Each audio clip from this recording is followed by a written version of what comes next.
All right, I was just talking about this red oak here with the client. Lives in this beautiful house here. Nice suburban neighborhood, pretty quiet out here. Got Dawn redwood there.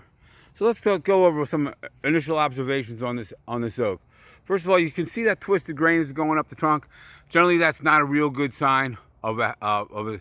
You'd rather have straight grain, but it's not the worst thing in the world. I do see like the beginning of a vertical crack right there. That's not great either. And what do we have on this side? More of that twisted grain going up.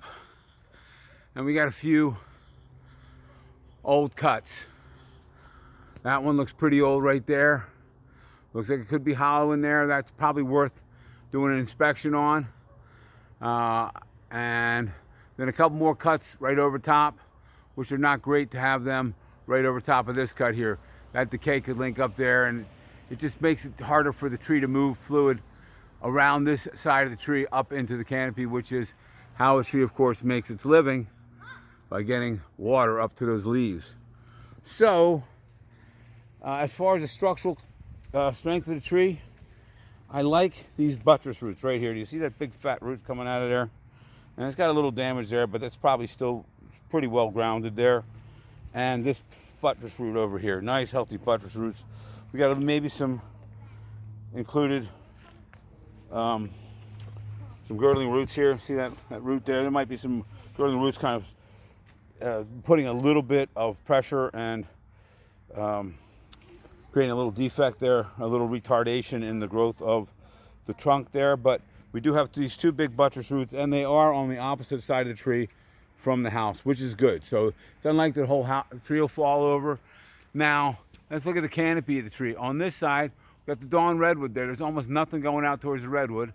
And we have like this kind of narrow window of lateral limbs going out over the street. They have a pretty good reach to them, but there's just not that many of them. And then you got the pine over here, so there's not much growing in that direction. It's mostly going straight up, and the maple, so it's trying to get up and over rather than going out on those two trees. But then this area over the house, this whole area, starting like right here and coming all the way across to here, the other side of the maple there. It's all just reaching for the light. And whoever pruned this tree, you can see there's not much interior growth here. He said he had it pruned in 2020. They just went up there and stripped the center of the tree out.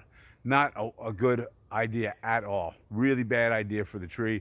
I mean, not necessarily a death sentence for it, but if that type of pruning becomes repeated, you're really going to stress the tree out and interfere with the proper growth of these limbs that need to be putting on wood down closer to the trunk area. And it's just, I'll probably call that lion's tail.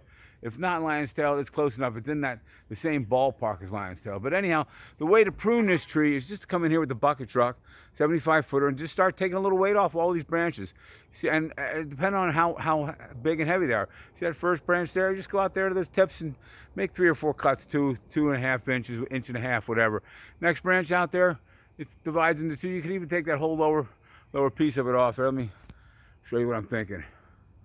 Like we're in that branch in there, you can take that lower piece off, or you could just go out there and take a good bit of it, weight off of both of them or one of them out there as it's heading out, and just each individual branch, just bring it back a little bit. Making those branch tips, cuts on the branch tips is going to be good for this tree. It'll significantly reduce the stress on each and every branch so that it can handle storms much better, and it'll overall decrease the amount of stress that's on these compromised areas of the trunk. So I think this needs an inspection. This is the thing that most concerns me here.